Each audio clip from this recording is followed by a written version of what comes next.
另外，伫咧台东也有一间专科学校，敢若是学生伫咧下课的时阵冤家，结果煞摕即个番仔姜水甲人喷，总共有9个学生目睭甲身躯拢有烧烧的感觉，即马其中有5个人是送病院的。校方表示讲，已经请即个家长来学校解说，而且会照规定处罚。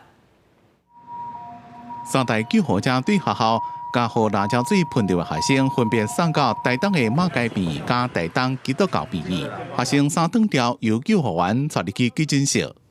我会喷辣椒水，你在玩啊？